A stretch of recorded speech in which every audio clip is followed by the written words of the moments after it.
Okay. And tell me about one of your favorite experiences in the Netherlands. One of my favorite experiences in the Netherlands. Um,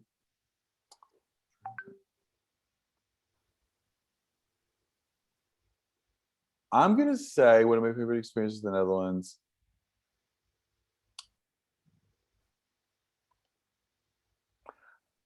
Well, I will say when I very first I very first my very first trip here, I was standing on a bridge looking across. I don't even know what bridge it was, but I was just kind of looking, and I was like, this is the most magical place I've ever been in my whole life. I love this. I could totally live here.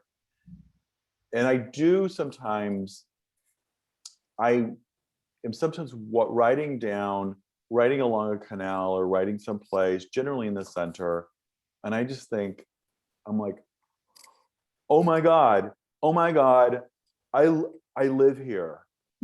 I live in, and this is the most beautiful place. This is amazing. And I used to do that in New York regularly. I lived there for 14 years, and I would still walk down the street and be like, oh my Mm. God, I live here.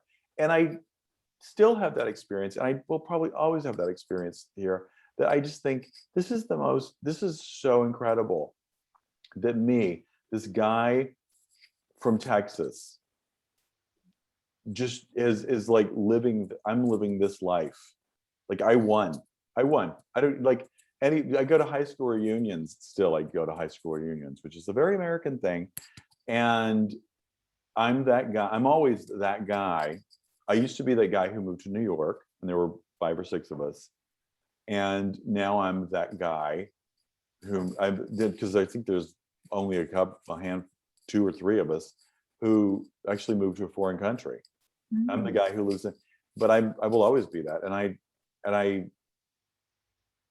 will always have this appreciation of the fact that I get to live this life and be here. So that's Wow. my answer. Wow, I hear a lot of energy, and you are proud of yourself and of your life. I'm totally amazed that that this happened, and that it happened, and And very and happy. and and by the way, have you ever thought about coming back to United States with your husband? No. No? First of all, he loves going there. We love going there on vacation. That's one of our, we've done a number of, that's another thing I should show people how to do, is uh, just take our first one was, we flew to Dallas Fort Worth, because we generally have to have Texas somewhere in the mix. And then we did the Southwest, and we were like 2 weeks just driving around the Southwest, which is gorgeous.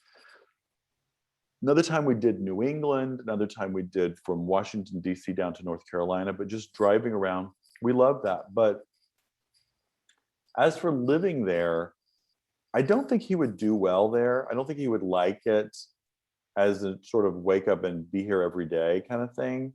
So I don't think that would ever happen. Although he jokes about it, but I'm always like, you don't even know what you're talking about. So continue joking, because that'll never happen. But I also don't think that I would want to. I don't know where I would go. Certainly not Texas. No, And maybe Florida? I can't imagine.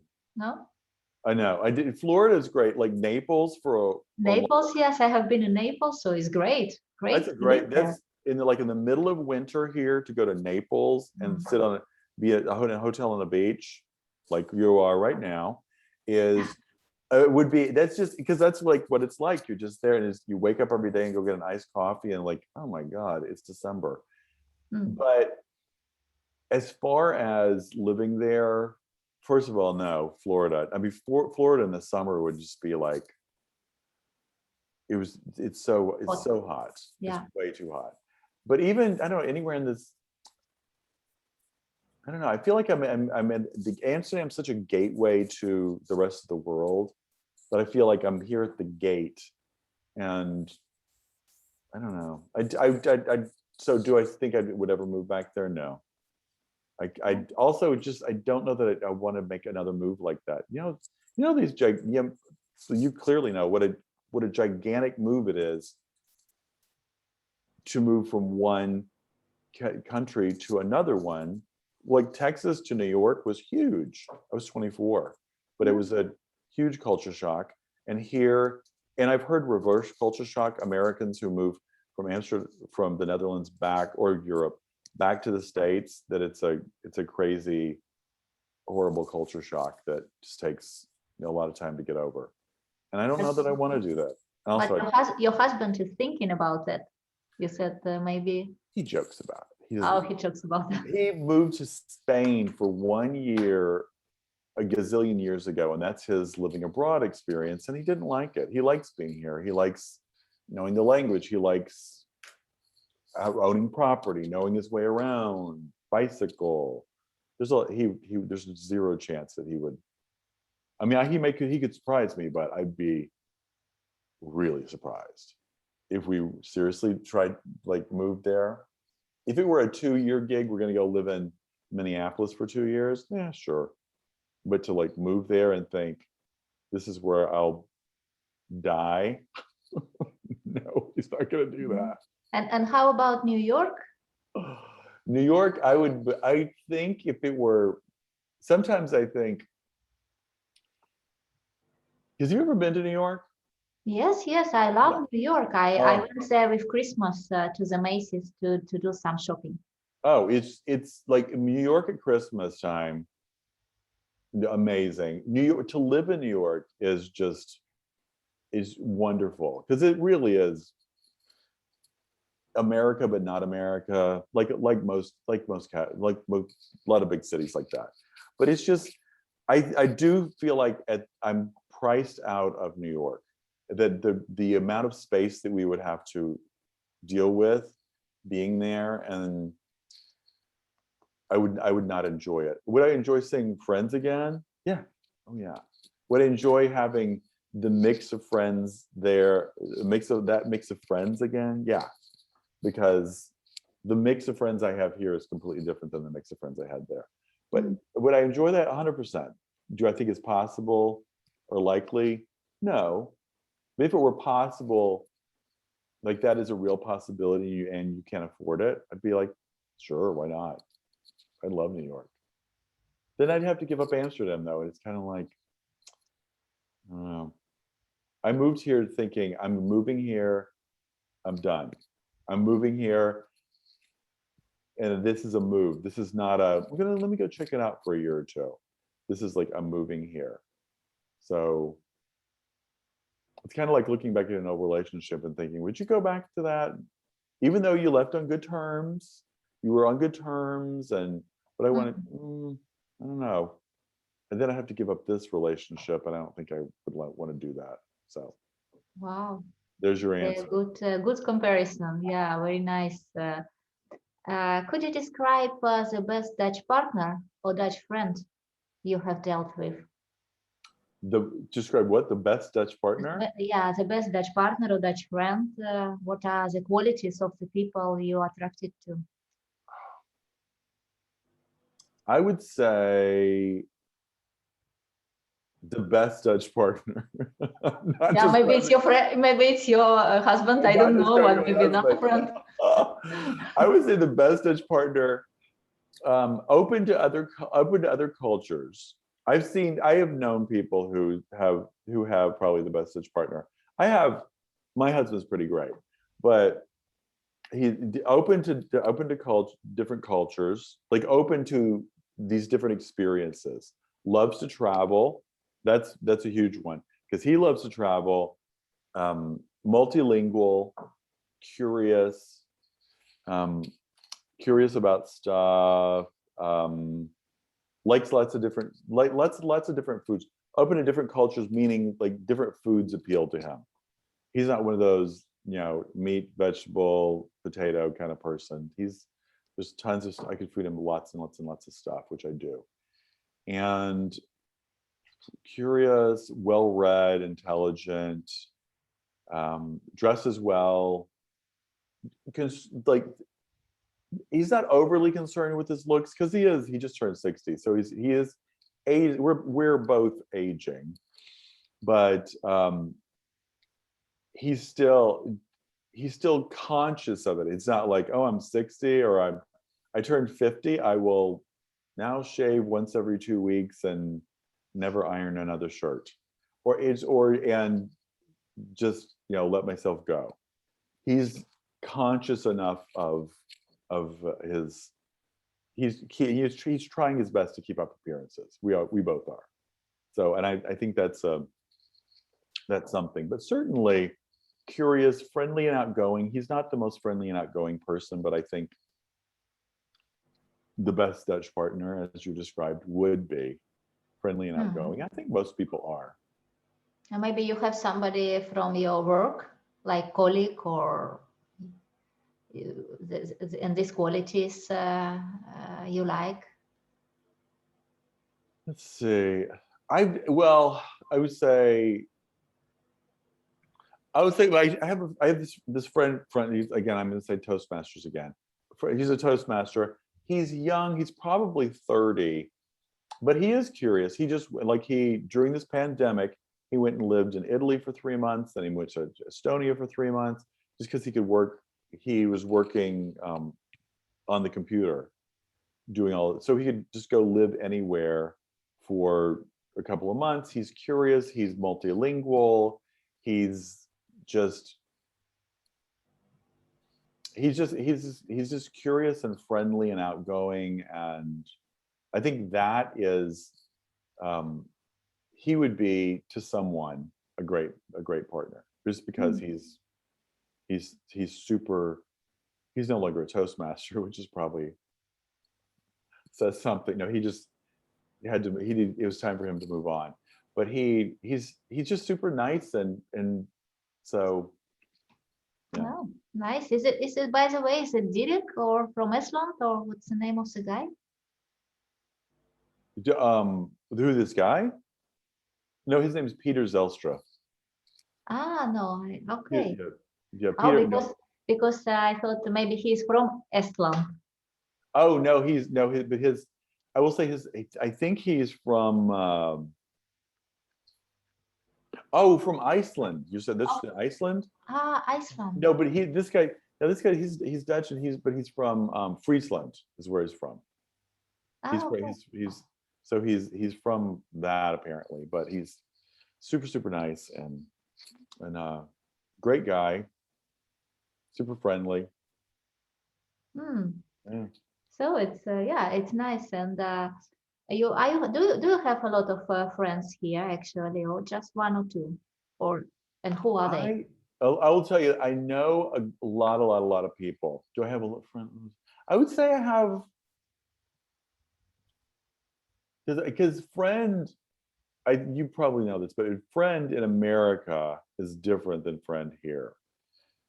I knew some guy he was a Scottish guy, and I knew him for probably 3 or 4 years. And I referred to him as a friend, and he was like, "Oh, we're friends." And I was like, "I'm not going to marry you or anything." I was just like, "Yeah, we're like friends. Yeah.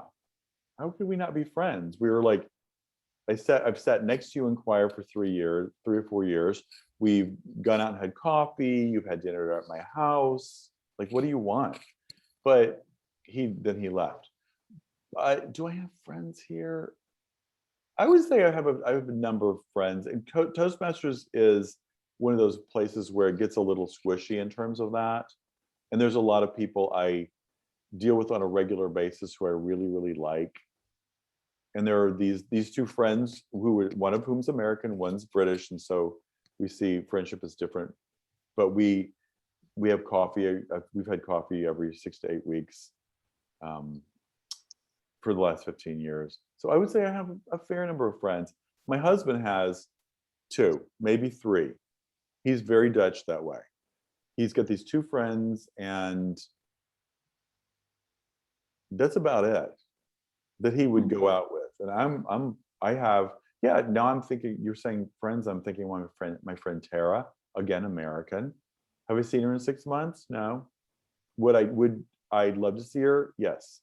Would we cackle like a couple of chickens and children if we saw each other tomorrow? Oh, 100%. We'd be laughing our asses off. But it's just, but that's a cultural thing, and that's so yeah, I would say yes, I do have a lot of friends here. But how is the difference between your friends in the United States and here? You say it's different. I would say no, just in terms of how people think of what people think of as friends. Like I'm just saying friend, saying someone could meet. It's totally conceivable. Not that I necessarily I would do it, because you meet someone on the street in New York and talk to them, and oh my God, that's so funny. You want to go get a cup of coffee? We can have coffee. Talk for an hour, walking down the street, and then you see someone you know and go, Carrie, it's so great to see you. This is my new friend Sonia. And my new friend Sonia, who I met, I don't know, like 3 hours ago.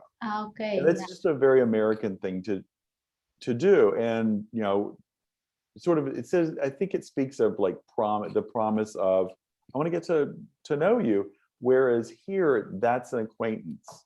This is, you'd say, this is Sonia. And I think people open up a little more quickly in America.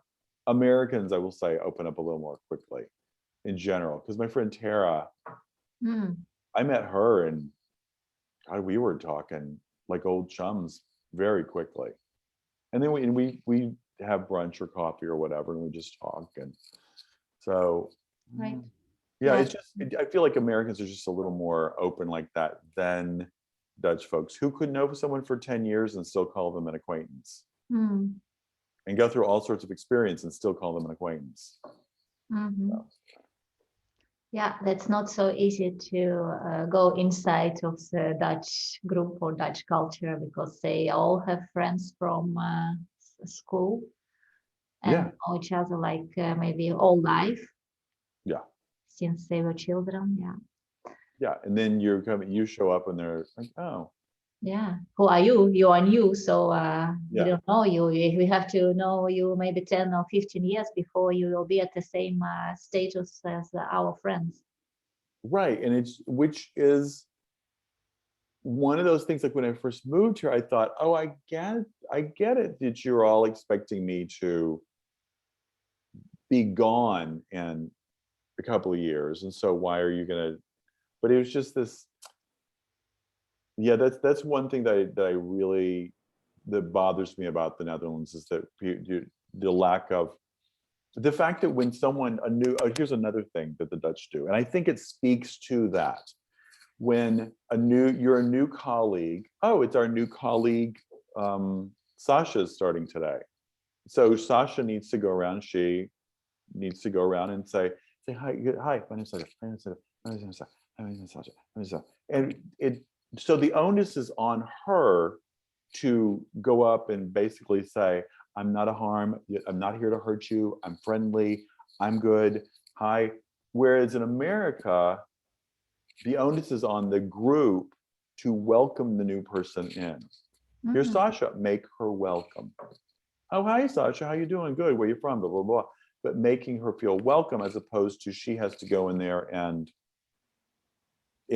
shake hands with everybody. Nothing will drive me crazier than someone walking around a room shaking hands with everybody, just in this sort of ridiculous and apologetic way. I hate it so much. I've seen people try to do that at Toastmasters.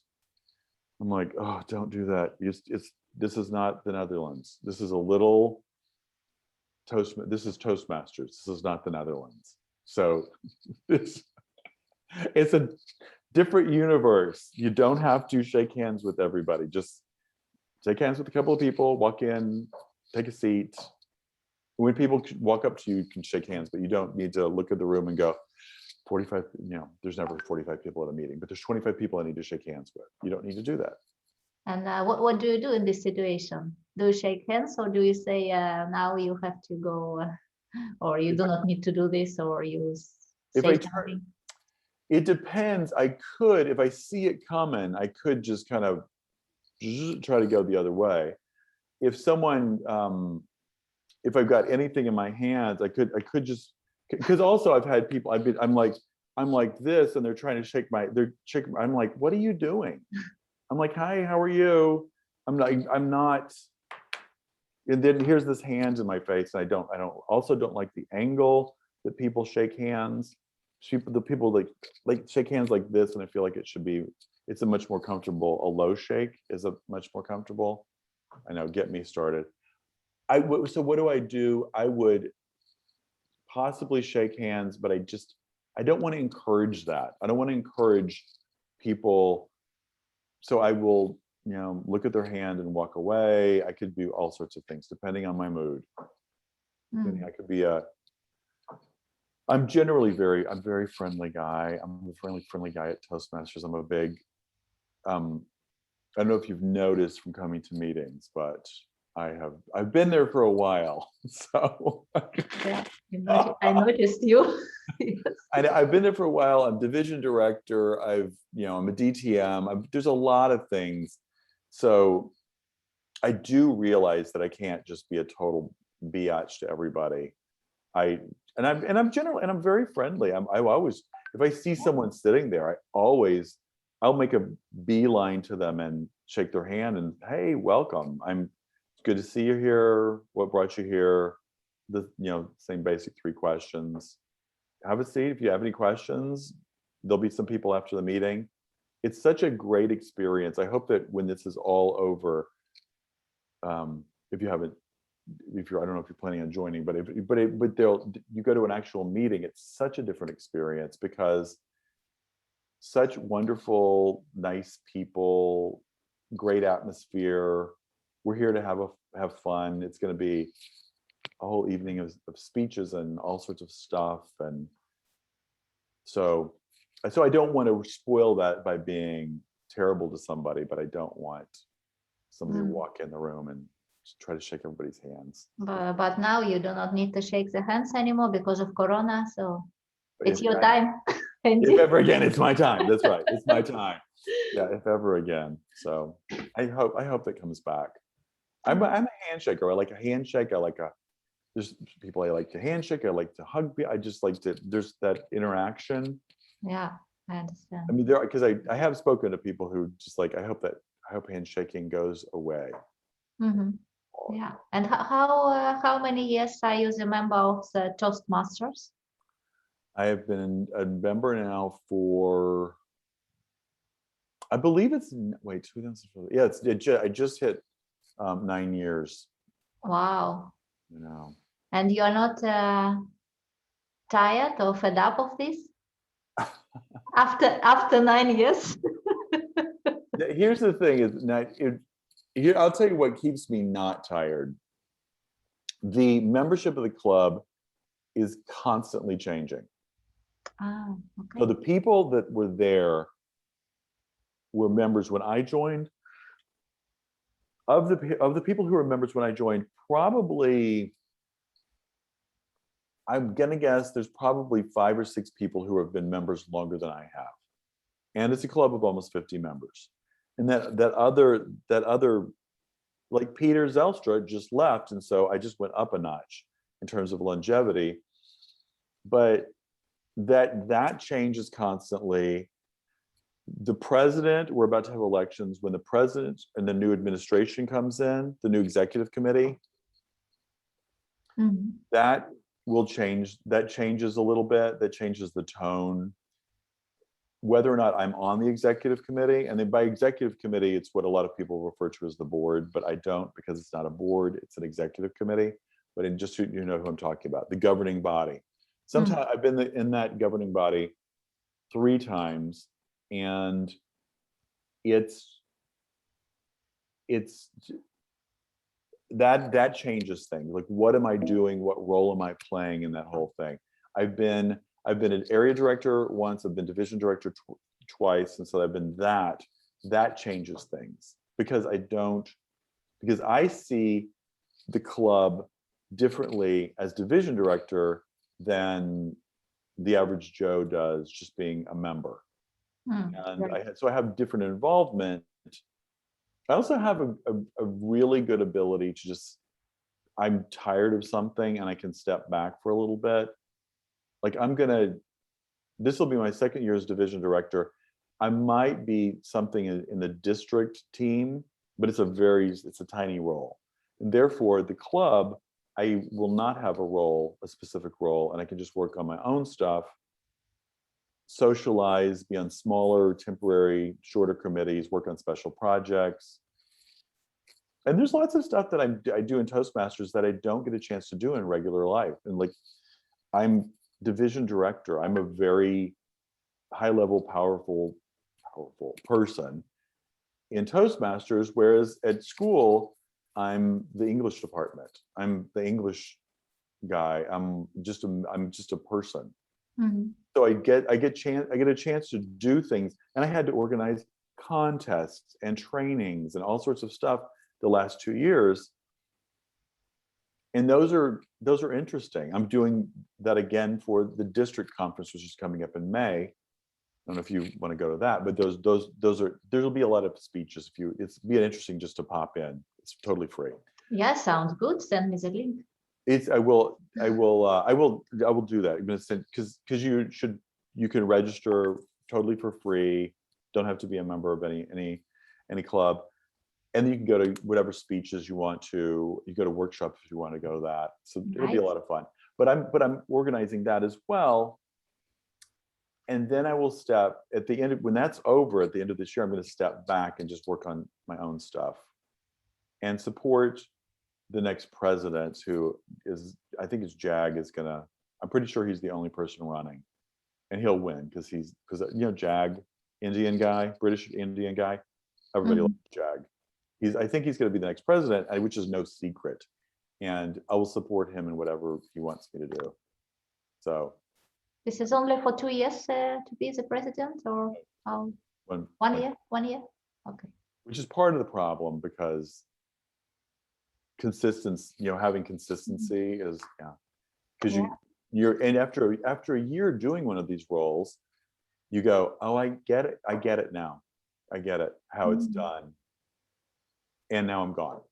Yeah, it could better be 2 years. A lot of organizations have that, and it could better be, but it's not. So. Yeah, but tell me something about what you really miss from your own culture. My own culture.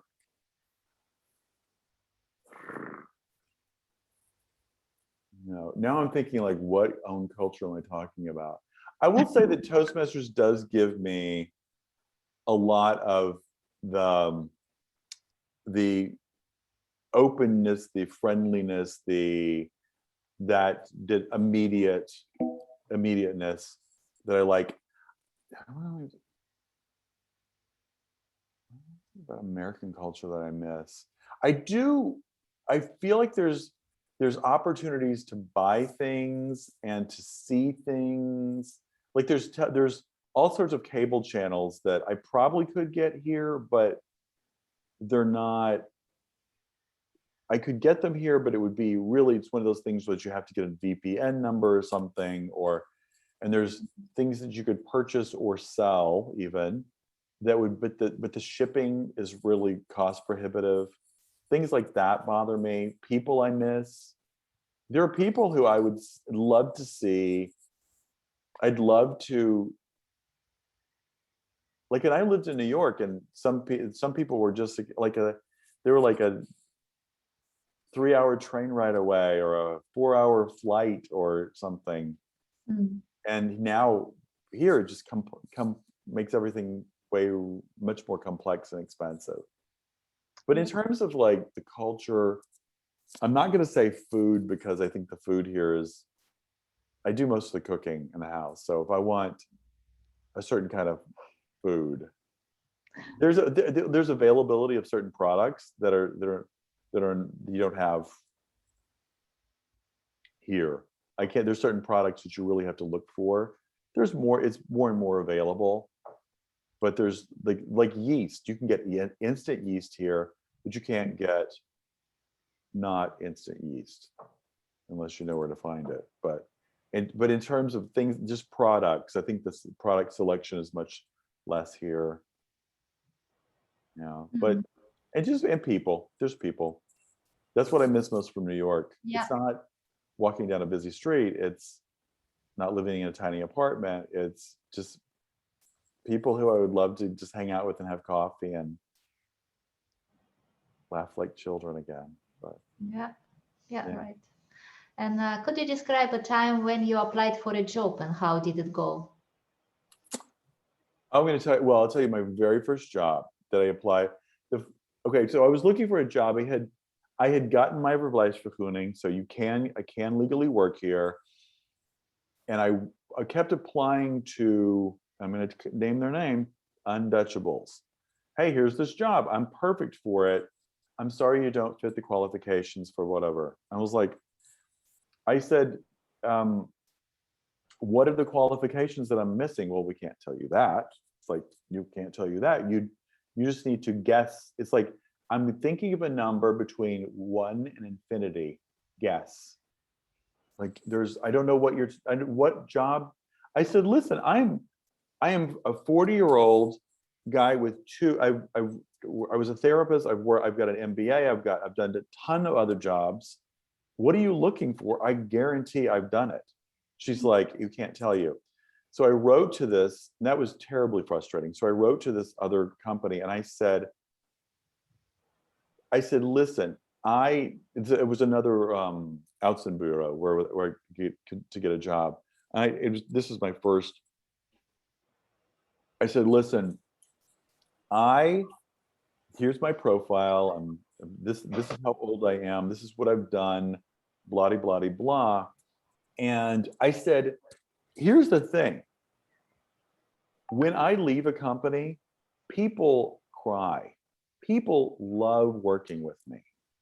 I said, I do, but that's whatever. I said, I'm smart and I'm easy to work with. And when I leave, people literally cry. Wow. That's not coming across on my CV. Mm-hmm. I don't know what to do. And the woman said, come in and talk to us. She goes, that was intriguing enough to her. Because I was like, what do I have to lose? And I went in and she said, I get it. This is not coming across here. You're right. Let me change a few things. Da, da, da, da. And about a week later, she called and she said, what do you think about being a personal assistant to 3 vice presidents at some stupid company? I was like, if she'd have said, I got a job for you sweeping floors, there's income related to this, I would have been like, I'll take it. Because I was like, I had saved up some money to move here. It lasted about 6 months, ended up lasting about 4 months. And then I thought, this will last me 6 months. It lasted me 4 months. And then 11 months later, so I had zero. I was like, I just want some money coming this direction. And because my husband, we weren't married at the time, but he was just like, don't worry about it. Don't worry about it. I've got plenty of money. Don't worry about it. But I was so desperate. I really seriously would have taken, if they just said, it's a housekeeping job, making beds in hotel. I'll be like, I'll be right there. What time do I start? But it was this other job, but it was so frustrating. And that's how I got it, was writing to someone and being, I don't know what to do. So I've recommended that to people. I've just said, just tell them, I don't know. Like, this isn't who I am is not coming across on that. Help me. And if they amazing. Yeah. Amazing. I feel like if they're doing their job, that they're like, who is this guy? What if I showed up and I was just a complete mess? I'm a joke. Well, it is coming across. But she took the chance that I'm not. And she's like, oh, I totally get it. I totally get what you're talking about. Let me find you a job. Did she find me a great job? She found me a job. And then I found the teaching job later on, which was probably the best thing ever for me to move into teaching. And where did you start teaching? It's in a high school, doesn't even matter the name. It's a high school in The Hague. So I Ah, had an hour and a half commute to get there at wow. ridiculous whatever 30 in the morning. I just like seriously had to start classes at 7:30 or something ridiculous. Hmm. So I'd leave out of here to go yell at, just a whole class of 30 students who never stopped talking. Wow. Fortunately, cell phones were not an issue back then, but still, it was just, though the worst commute ever. But it was a job, and it was teaching. And then after a year, I had a job. I had experience teaching, and I leveraged that into working at a language school, and then at a hogeschool, and then I was at an MBO school, and then a hogeschool. So Hmm. Nice, nice. And what, by the way, what do your husband do? he works at he is the financial director, blah blah blah, at a real estate investment company. Wow, nice. And couldn't he help you with job? Because if you know somebody, you can You would sometimes think find good job. that, but it was not. He At the time he worked in Italian. He worked for Ferragamo, it's an Italian fashion company, and he's not the best. That, like I said, he has two or maybe three friends. He is not well connected. He's not the most, he's helpful, but he's not the kind of person just like I'm someone who just like, and that's one of those things that being division director has helped me. I'm like, um, someone, I guarantee if someone said, do you know someone who's Russian who could answer a couple of questions for me? I'd be like, I know this woman named Serena. I would not hesitate. And even before this, I would not. I was like, she could answer your question or refer you to someone. So let me. But I'm that kind of person. I'm the kind of person. Just I need these. I have this thing I'm doing, and I need all these roles filled. I need all these people to do these things, and I'm just like, start down the list. Ask, can you do this for me? No, you can't. Good. Move on. Next one. Can you help me? Yeah. Did you watch that speech? I think I gave the speech already at Yeah, Toastmasters. very. But that's that skill that I have that he doesn't have that. He would never, he's like, well, I called someone who used to teach elementary school, but she's been retired for 7 years and she didn't know anything. And I'd be like, okay, next. Found somebody. But that's how I'm built and a skill I've developed. And so to answer your question, could he help me? Very helpful when he can, but it's not in his skill set. He's not the kind of person who does that. And how do you call this quality? Actually, it's networking and be good with what you are doing. What's this? Network. I would say Connecting people. I don't know how. What's the word? yeah, connecting. I would say connect. Yeah, I didn't. As far as like giving it a name, I don't know that I know a name for it, but it's that it's a partly having connections. It's also partly being willing to ask. Like I know her I've seen her online. I've never actually spoken to this woman, Serena, but I know she's Russian and I know she's been here for a little while and she could possibly help. So, if I wrote you and said, hey, I've got this person has a question, you were like, no, I go, okay, fine. Wasn't Serena? She was not the yes. She was not the yes. I'm looking for the yes. All she said was no. She didn't insult me. She just said no, or I can't help you with that or whatever.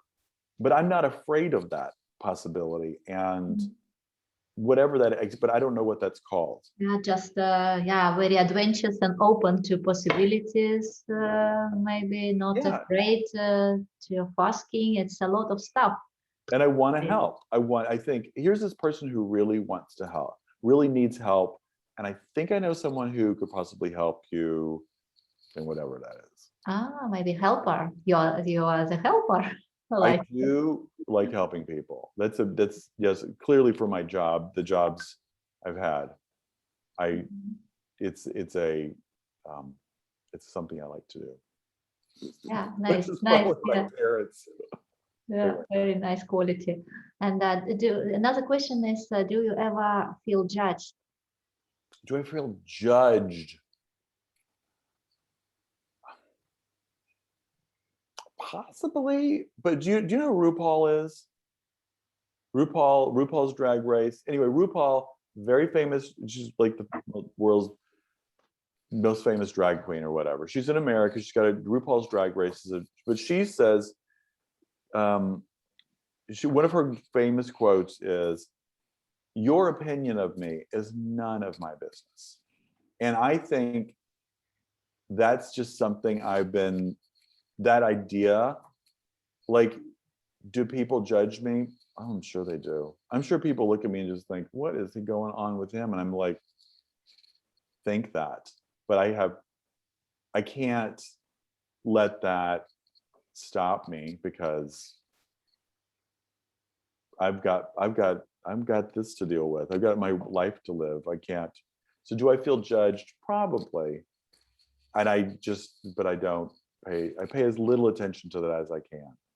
And I'm not perfect at that every day, but I like that your opinion of me is not any of my business. Very nice, great. It's a great quote. Yeah, yeah. And I want to ask you a couple of questions about learning a new language. So, of course, you first have to learn Dutch, and although the most of the Dutch speak English, you will feel closer to them and Mhm. they to you if you speak their language.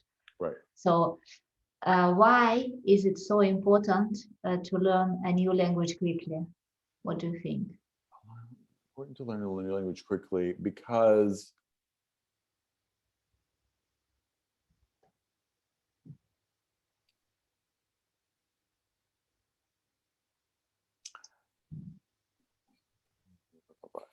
it's important. Well, I think what's throwing me off is the quickly, but I do think that there's something about learning a language, like learning this. There's a muscle in your brain that you're exercising that is really important. That's just it's not. I'm from the U.S. and we're very monolingual. So you see a glass of milk and it's milk, and but it's also leche and melek, and there's all these. And when I started realizing that, and just verbs and adjectives, and they're all like, oh my God, this is not just milk, it's also leche, it's also melek, it's also, I don't even know any of the words, but you start realizing that, oh wow, but it exercises that brain. Why is it important to learn it quickly? I don't know that I learned it quickly, but I will say it would be, I think if you want to get up and running, to get up really up and running and moving in a different culture, you need to start using it as soon as possible, because you move. I don't know that you ever, certainly in the Dutch culture, you're never going to move completely inside the circle, but you get closer to being included in the circle. And I Right. think learning learning the language, certainly, I will say, certainly refusing, because there are people, I'm sure you've met them, who just refuse. I'm only going to be here for 2 years. I don't care to know Dutch and not interested whatsoever. And that refusal I think will push you out of the circle, whereas the I'm trying to learn Dutch will at least get you closer to being in the circle.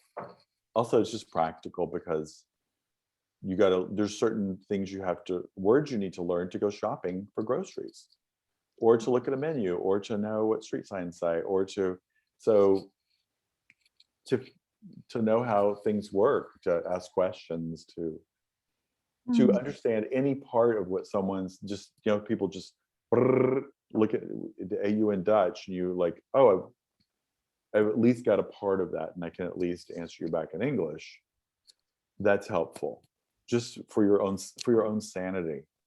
Is that a good answer? Yeah, very good answer, very good answer. And also, like somebody said, I don't know, that language is a mirror of the human soul and society and the culture. It's all like a lot of things are in the language, not only language, but also how they build the language.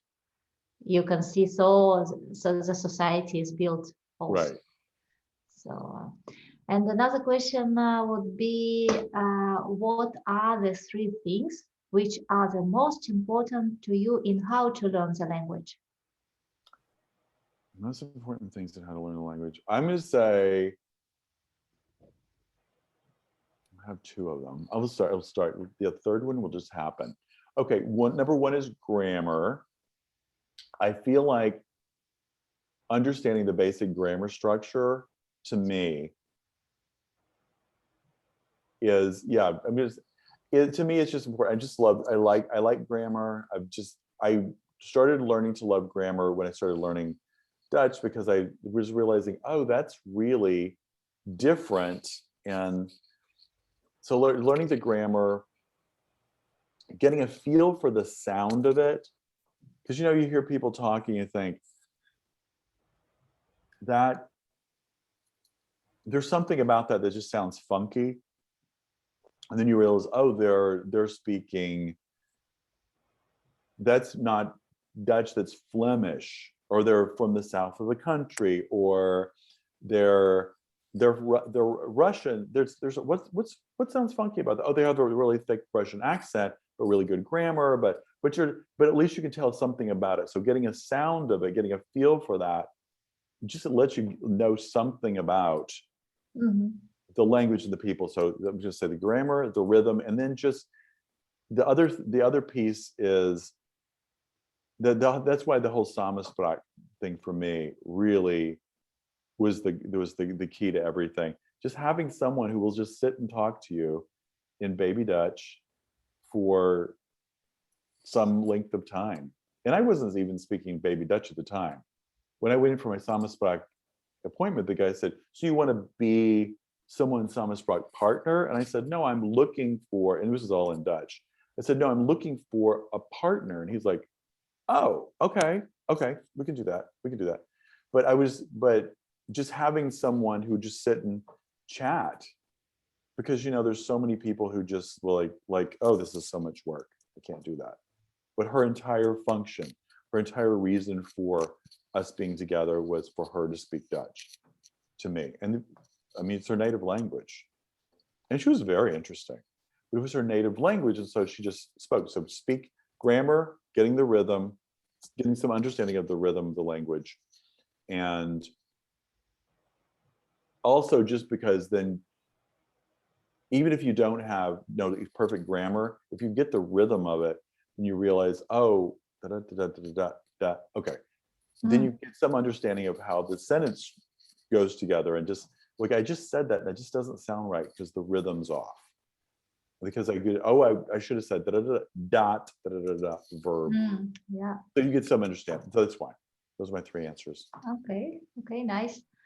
And tell me about the time when you have been satisfied or energized and productive at learning, and what were you doing? Did you have some book, or did you listen to some? I will say listening was always my it still is probably my worst skill.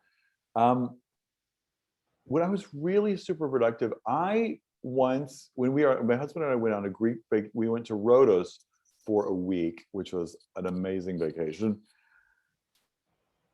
Back when I very first moved here, and I had this book, and there was this whole section on irregular verbs, and I would just sit there on the beach, and I would write down, it was probably 40 verbs. I would write them all down, and then I would write the translation, and I would write the conjugations of each one. And then I would check it, and I would flip the page, and I would write them all down again in a different order, and I would do it again. And it was just, the point of all that is, I made a game of it. I made a game of this whole thing, and I thought, because irregular verbs can be such a beast. You know, taken, dance, you know, dance is not one, but put. They're sort of nonsensical. So I just made a game of it, and I was very curious about it. But that was really productive because I'm really good at irregular verbs now, because I sat on a beach, you know, writing irregular verbs for hours on end because I was curious and I was having fun. So. Oh, it's a great way to do it. Just like this, playing with words on the beach. Yeah. Yeah, nice. And how would you like to study Dutch? How would I like to study Dutch? I think I've talked to people who I had a class with them, and they say, now what should I do to continue? And I say, I always have a good answer. I say, you should get involved in some organization where you're using English. This is where, and I feel like I also say to someone, at this level, you should be able to understand where you lack. Like, I know my weak point is listening. So if I were to figure out I was like, I'm gonna improve this. You know, say, okay, great. I'm gonna get the news or some program and listen to it and try to figure out what it says, and then listen to it again, and then listen to it again. Could be a series, a movie, something on DVD, whatever. Just listen to it again, and see what's going on there. And I feel like that. So how would I like to study? I think it would really need to be where I read something or I listen to something, and then I discuss it with somebody. I think that's what I feel like that's what would be useful for me. Grammar at this point, I don't think such a big deal. I would also love to write and see, but I don't know that I care that much about writing in English, writing in Dutch. Right, I write in English, and I feel like I'm much more productive that way. But that's what I don't know that if maybe a discussion group that would probably be when I worked at a language school one time, and they said, oh, as an extra added bonus, we're going to give you a Dutch class also, because the woman teaching advanced Dutch had 2 students and they needed a third to make the class go. And this woman knew that I wanted to take advanced Dutch class. She said, we'll let you take this advanced Dutch class. And so I took a part in that. It was this woman from South Africa, who I still know, and a woman from she was some kind of Islamic Arab whatever woman. I think she moved here from Morocco or Turkey or something like that. Point is, she was there, the South African woman and this Dutch woman, and then we would all talk. We did presentations, but it was activating the language. We would read stuff. We would talk about stuff. We would make jokes. The South African woman, it was months and months and months later that I saw her at a bus stop. She said, Andy from Dutch class. And I was like, who are you? I was like, oh my God, I've never spoken to you in English. It was because we never broke. So anyway, I would say a discussion group, and I would say something I had planned that was meaningful to me. Because I think that's good. Yeah. Nice ideas. Yeah. And how do you actually find the right course and the good teacher if you want to learn a language? Let me say, I feel like if I were going to take, say, French or something like that, I think a fairly basic normal French class would be probably the right thing. If I were gonna, I will say that's probably part of the problem with if I wanted to improve my Dutch, which I'm not concerned with that at all at this point. But it's to a point where I'm fine. I'm fine. It's not comfortable, and half the time I'm going, could you repeat that? And like any repair people, delivery people who come here, I'm always like, do you mind if I speak English? I call someone on the phone. I'm going to need to speak English. Is that okay? Sure, sure, sure. Nobody cares. And they're generally happy to practice their English. But if I wanted to, what would I find? Yeah, where would you search? What was your way to find the right course? Because there are so many opportunities. I would probably ask someone, let's say I would have to know exactly what it was. And this is real, it's certainly at me at this level, because my Dutch is reasonable. At me at this level, I would think, what is it that I want to know? Like, I wouldn't sign up for just like advanced Dutch. I'd be like, what are they teaching at advanced Dutch? Because it could be that what they're teaching at advanced Dutch is like, I know that, or I'm not interested in that. So I'd want to know exactly what they were teaching, like the conversation. So much of it depends on, someone will, well, she was sort of advanced, and so we put her in the advanced class, or she's way better than everybody else, and so she's showing off all the time. So what would I do? I would look for, I would want to know what exactly was in there, and how are you vetting these people? Because people come in and everybody's on a scale from like 1 to 100, but then they need to group them. What's the cutoff point? So how would I find? I have no idea what I would do, because I'm just talking now, because it has, that idea of improving my Dutch has not entered my mind in.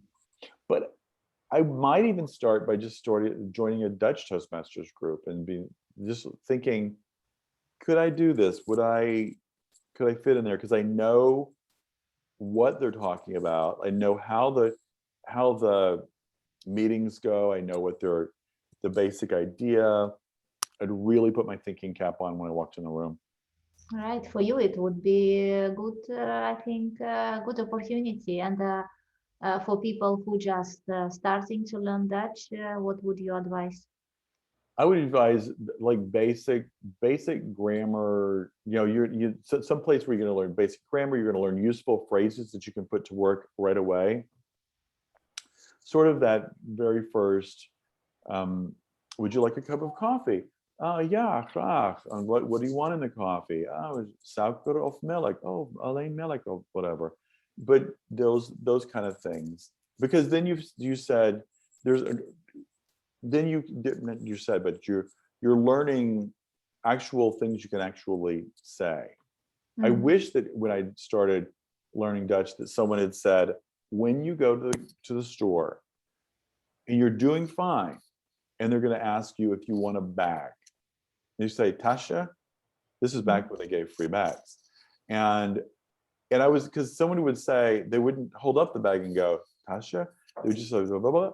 And I'd be like, what? And then the whole thing was broken, and they go, would you like a bag with that? And it was like fun, fine. My adventure into going into an Etos and buying lotion or whatever, and doing the whole thing in Dutch is completely screwed. Thank you very much. So learning useful phrases, very, very important. What are they going to say? What am I expected to say back? Very good point. Yeah. Practical Stuff. Yeah. And how do you determine what amount of time is reasonable for learning a new language?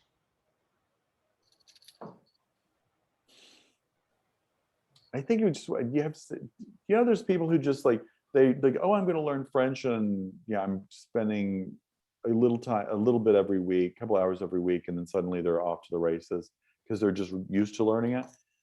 But my American brain I just need hours and hours and hours and hours. But now I think now even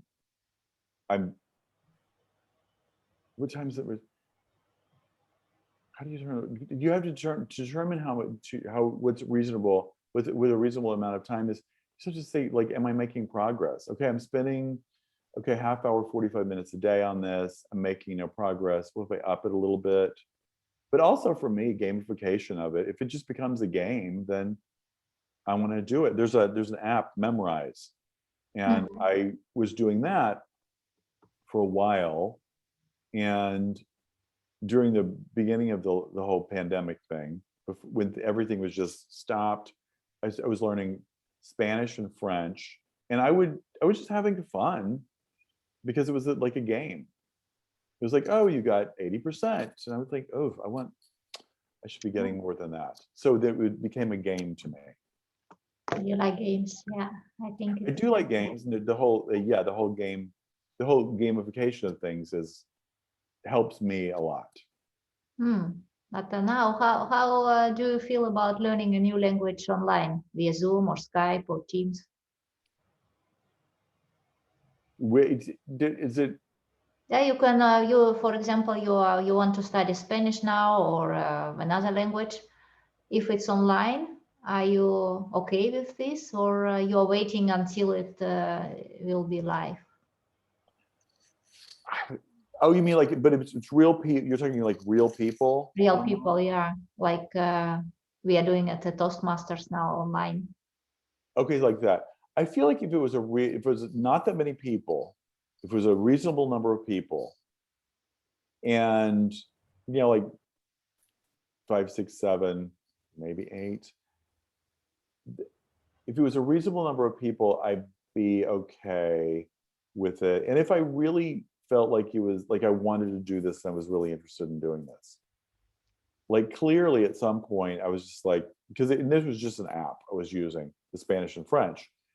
And at some point I was just like, I'm not that interested in doing this. I have other things that are taking up my brain space, and I'm not going to Spain or France right now. So there's no need for me to learn it. But if someone said, hey, we're going to be like, if my friend Patty said, hey, let's go to Mexico, because they like to go to Mexico. And then Fred and I, my husband and I, they keep saying, why don't you meet us in Mexico and we'll just spend a week together in Mexico on a beach. He would love that. And if she said, we're going to do that in 6 months, and I said, I would love to do that, and I would love to show up, and boom, I could speak Spanish. Then I would be motivated, competition, and I would be motivated to speak Spanish and to learn Spanish, so I would get my vocabulary. This is how I would do it. Get vocabulary. I would get some sort of understanding of basic grammar. And then I would probably call a friend of mine who is Spanish, and because she lives in Belgium, but she's Spanish, and blah, blah, blah. I know people. And I would say, hey, Helena, can you speak Spanish with me for a little bit? And she'd love to. She'd be on it, like, but that's the point. There'd be a reason for me to do that. And if there were a reason, right, an online class would be fine. If it was just kind of like, yeah, I want to learn. It's a social activity. For me, that kind of thing is going to be much better. Like, I don't know that I would want to join Toastmasters at this moment, being a brand new person, but I know it is a nice group of people, and it is somewhat fun. And I guess if you don't have the experience of having been in person and now it's online, then I don't have that experience of being in person, then the online thing feels fairly rich. And I won't miss a meeting. I love Toastmasters, and I'll be there, but there is just like any interaction, there's something missing from any interaction. Yeah. So, but if I wanted, would I wait? I don't know. If I had enough motivation, I would take a class online. if it were important to me. You got to take this inburgering course by whatever. You got to have to take your test by in November. I'd be like, yeah, well, I need to get on there and learn and get better at this. Yeah. Next question. No. And what is the biggest challenge when it comes to learning a new language? The biggest challenge is being able to practice. That's why Samespråk is so good. Yeah. That's why online classes where we're not speaking English. Don't speak to me in English. Don't expect to answer back in English. That to me is the best thing. That's how I teach classes. I'm like, I have literally yelled at students, do quit speaking to me in Dutch. Do not speak to me in Dutch. If you ever speak, some girl, she just like, ik kan niet. And everyone else had gone, and she was sitting there trying to explain to me how she just couldn't. And I said, if you ever speak to me in Dutch ever again, you're out, get out, never come back. And I was just screaming, and I thought, because she just wasn't listening to me. And guess what? Girl knew some English. She spoke to me in English. But the rule in Mr. Baker's class is no, I'm not speaking Dutch to you, and I don't want you to speak Dutch to me. People ask a question in Dutch, I'm like, what is she saying? Translate that to me. I'm not going to answer, but after a while, of course, I go, no, I understand your question. The answer is no. Next. But having that kind of I would want that environment where someone's screaming at me. Now, that environment where it's just all Dutch, I feel like that is the only, like, I don't know the word, fine, describe it to me. Is it an animal, or is it a thing? Is it, what color is it? Just describe it to me. It's an emotion. When do you feel this emotion? Just using all those tools, like, we'll get to it, but we need to talk about, you're going to talk about all of this till we get there. So that's what I feel is the best course is only Dutch or whatever. Good point. And so what's the most interesting thing about you that not mentioned before? Tell me something new, something unique. The most interesting thing about me, I have 1,000 hobbies. I have lots and lots of interests and hobbies. I'm constantly, I may be ADHD. I may, although I've kept my focus reasonably well this whole time, but there's a lot, I just like a lot of different things. Playing ukulele and knitting and TikTok and public speaking, and I love going out and picking up trash. I love fixing things. I love baking and cooking. I have 99 hobbies. So it's just, that's probably the defining characteristic of me. And do you have one favorite hobby? What you love the most? I will tell you my current, well, the one that's probably been the underlying theme for the longest time is knitting. I do knit. Just because we're sitting in front of the television, I'm just knitting. So I'm constantly knitting, but that's probably it. And writing, I don't know. Is writing a hobby still? I don't know. Writing. Are you going to write your second book? I will tell you, this is the third. The first one was, okay.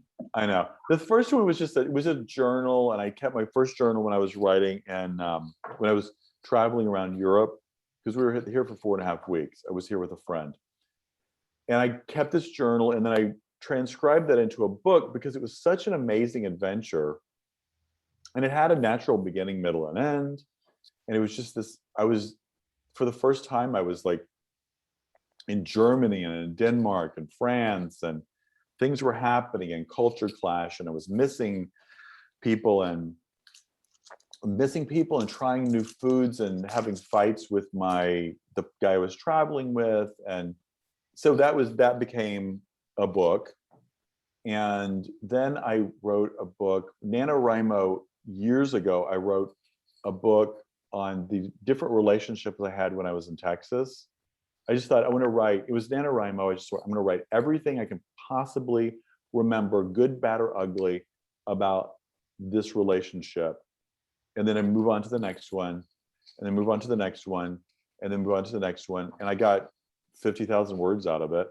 And then a couple of years later, I thought, I found it, and I thought, well, this is interesting. Let me read through this. And so I read through it, and I was like, this is really good. Now, I'm not going to show it to anybody because everything's in there. But what I did was I gave it a pretty quick read through. I made sure dates, names, places were all correct. I checked the grammar, the punctuation. I did a little formatting on it. And then I took it down to the American Book Center, and they have a machine there called the espresso book machine. And I had a guy, this is funny because I needed a cover for it. I called it My Exes in Texas. And so I got on Fiverr or something. There was a guy in Russia who would design a book cover for me for like $10 or something like that. And I said, here's the title, My Exes in Texas. What do you come up with? Well, of course, he came up with something which is ridiculous. You know, what is a Russian guy who's never been to Texas, knows nothing about Texas? What would he come up? That's what I wanted. And he came up with a fabulous book cover, which, you know, we worked on it together. Can you change the font to this? But it's like a highway and it's gorgeous. And I had 2 copies printed. I had the book cover. He did the book cover. I had two copies of it made and printed. And then so that's in the shelf, and my husband's doesn't know about it. No one's ever read it. No one will ever read it until I'm dead. Someone will go, oh my God, Andy had some adventures in Texas. But that was book number 2, and this is book number 3. Will I write book number 4, which was your original question? Yes. I love writing books. I think it's a wonderful thing to have a book and go, there's my name, there's my face, there's a face or what, not important. It has an ISBN number. It's a great thing it's a wonderful thing to have a book. So I encourage you to write a book, but I will definitely write another one. But do you also have a digital version of this book, or only paper?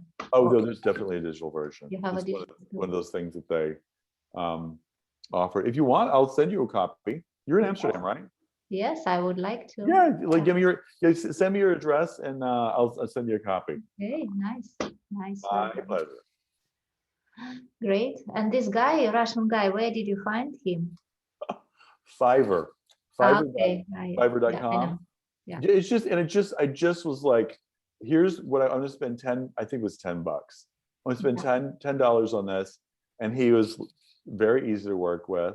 Here's the format I need, here's what I need, blah, blah, blah, blah. You can find a lot of crazy stuff on Fiverr, as you probably know. Yes, I know, yes. And I'm also planning to write the book, so that's why I'm so interested in your book. Yeah, it's about languages and of course about my team. But what would be your next theme of the book? The next theme of the book,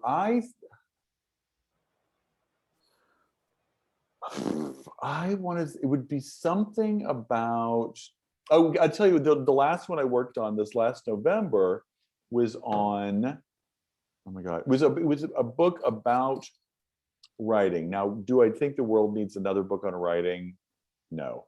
But it was a book about writing, but I wrote that so that I could get an understanding of writing, a better understanding of the writing process and how one writes and motivation for writing and blah, blah, blah. It's a mess. It's 50,000 words, but it's a gigantic mess, which is what you get after that. But then now I have something to work with. Would I want that? Probably not. There was something I want, one subject I'm interested in. I don't know that I would write a book about it, but the idea of getting older in a country where you were not born. And I talked to a friend about this, and I thought, because I told him, I said, I want to do some interviews with people who I have moved here. I know a reasonable number of people who have moved here, and they're not going anywhere. And what is that like? What are your thoughts on that? On having moved to this country, or it could be any country, and you're not, like, how do you feel about that? Now, would that work as a book? I don't know. I think it would work like more as a podcast or a series of articles. But I think it's an interesting concept because, people you went to high school with who are just still living in your same hometown. And there's nothing wrong with that. No judgment. We all have that. But who gave you permission to leave? What made you think that was an okay idea? And what do you think about the fact that my sister has 4 kids who I barely know, because I've never lived in the same state as them, and now not the same country. So I don't know. So I don't know. If I feel like I will tell you that the kind of person I am is, if I knew what that next book was, I'd probably be working on it. So that's why I don't have a great answer. But I am thinking about, there's things going around in my head. We'll see what happens. It's very, very interesting. And you could also do both. You could do an book and a podcast. You say maybe it's better but you can do the both things.